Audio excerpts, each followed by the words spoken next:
Welcome to another RSR. Tonight I'm reviewing Toronto FC 2-1, Philadelphia Union 2-0 in the MLS Next Pro Eastern Conference Semifinal.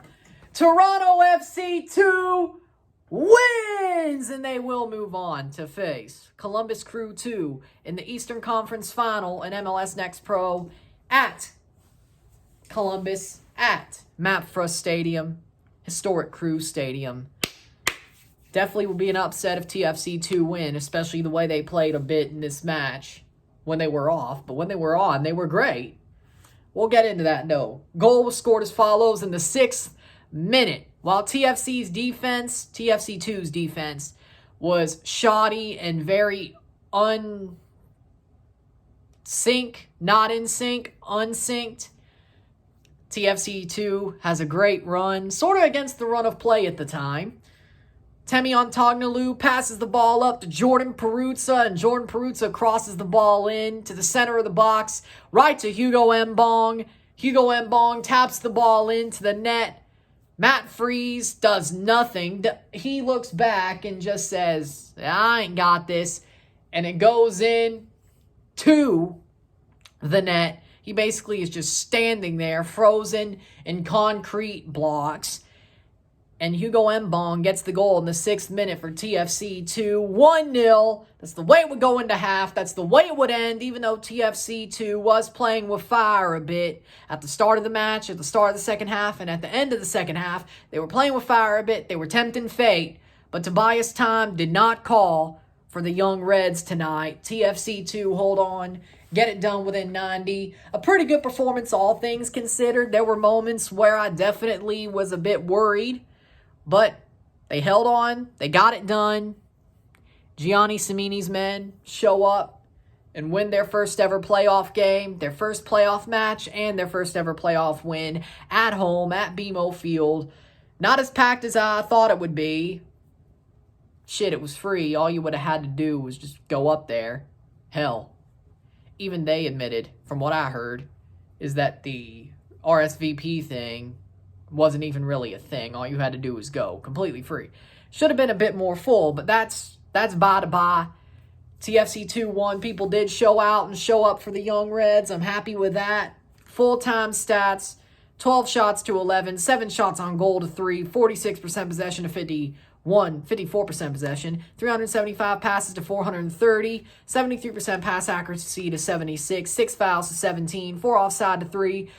0 yellow cards to 4, 0 red cards to 0, and 5 corners to 7.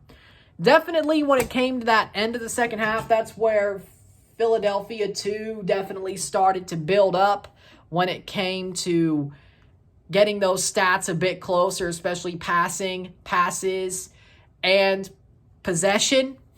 That's why they won the possession game, was because about the last 10 minutes, TFC 2 definitely allowed them to have the ball and chase the game. They definitely did.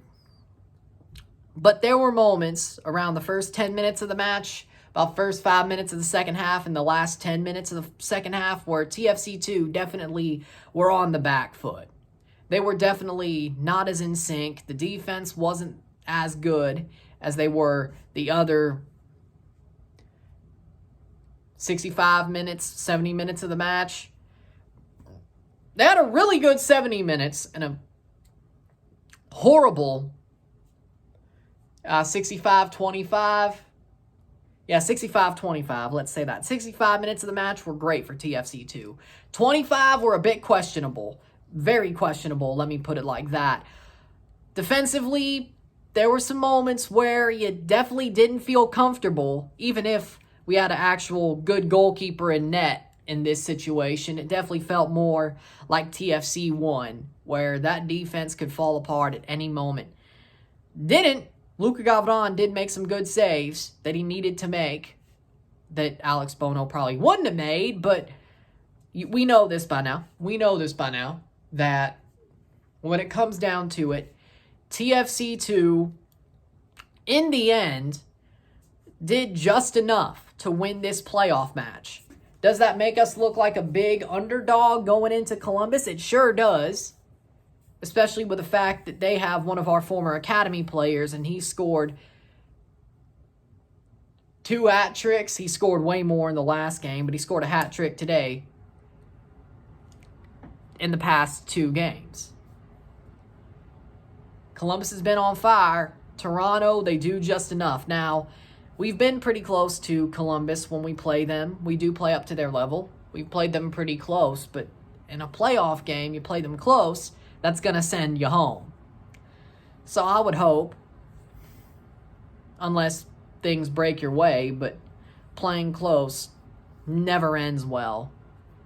Never really ends well. Even in upsets, it never really ends well playing close. But with that being said, you look at the match. Yeah, I'm kind of looking ahead a bit. It is what it is. Philadelphia, definitely some of their better younger players being with the main Union and playing Pachuca today definitely helped TFC to win this match. Raffanello did not play for the Union.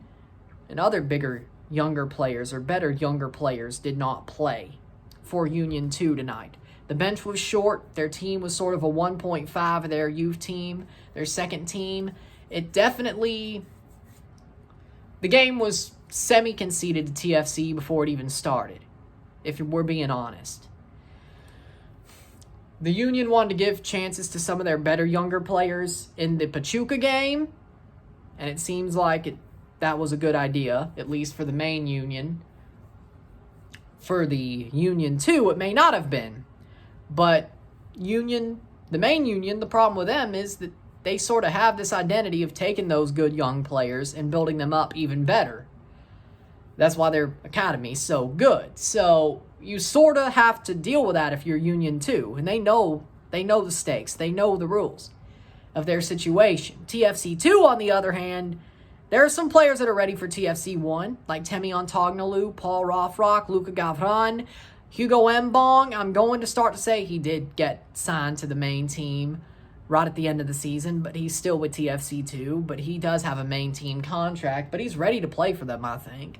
At least as a backup striker or third striker. I think he could do better than Jimenez or Akinola at this point. Not that I want to see it because we have a playoff run. Hey, if we're out and we're not playing the MLS Next Pro Final, hell, give Mbong a run out on decision day. But not next week. Let him play Columbus 2. We'll see what happens there. If we don't play the MLS Next Pro Final, let those players that I think are ready have a run out because it doesn't matter against the Union. I mean, hell. 30 minutes can't hurt. You know, maybe they show something. With that being said, TFC 2, defensively, when they were on, they were on. They were really on. And they were good when they were on. When they were off, you felt a bit uncomfortable, which is exactly the problem. And when you do that against Columbus, they are going to make you pay. If you show off, if you show like you're off and you're very unsynced, you're going to pay for it. You play that first 10 minutes of the first half, the first 10 minutes of the second half, and the last 7 minutes, or first 5 minutes, and the last 10 minutes of the second half, like you did, you're probably going to allow a goal in those situations and put yourself in a hole you may not be able to dig out of. I'm just saying, you got to be cleaner. You got to be more tough against the Columbus Crew too, if you're TFC 2, especially defensively. Midfield, they made some good plays. I thought the midfield was good. It was really the back four that had that unsynced look to them. The midfield didn't look that bad at those moments. And the front three, of course, our goal was against the run of play while our defense was out of sync, so out of whack. So it's really the back four. And Gavran made some saves there. Yeah, he made a stupid situation trying to charge at a player at a forward during those moments, but it didn't hurt. Trying to get the ball didn't hurt in the end. But I think TFC 2, if they play to their strengths, if they play to their best, they could beat Crew 2. It'll be close, and it definitely could go to penalties or extra time. If there is extra time. Maybe it is straight to penalties with this. We'll possibly know tomorrow. Maybe not. But could it go deeper? Yes. But if Toronto FC2 play to their best, like they did for the 65 minutes of this match where they looked pretty damn good, they could beat Crew too, and I think they have a chance. If they play too much of the 25 minutes of them looking out of whack, you're probably putting yourself in a hole you're not getting out of, especially in Columbus. You got to be more careful. You got to be tougher. You got to be smarter. And that's the one thing I got to say about this match. TFC2 got by against a team that weren't really using this as a opportunity. They were just playing it out. They were happy to make the playoffs, but the situation that Union 1 set up for Union 2 was basically like, okay, if we win, great, house money. If we lose, great, we still made the playoffs. And some of our better youth players went up. That's what we want. We know our rules. TFC2 should have, I'm not saying annihilate Union 2, but they should have won by like 3. And they could have, especially in the first half. They were a bit unlucky. They could have. They could have easily won by 3. And that's the one thing that gives me hope. And the fact that they had a good 70 minutes, 65, 70 minutes. And if that's their best, which is a pretty good best for a 2 side, they'll do just fine against the Crew. But they also have a dark side, a bad side, and both come out during matches, but you don't want them that long, like tonight. 25 minutes of the dark side, Crew will make you pay for that. Union 2 may not have, with the situation, Crew 2 will. So you got to make sure that things are more in sync, on the roll, and you play perfectly. And maybe what they see here could help them build on that during training and film this week. And I hope so.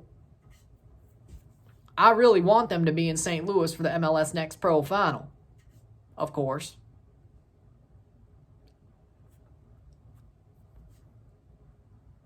I hope that's what ends up happening. St. Louis is the favorite in the West. Very good chance of it happening. Come hell or high water.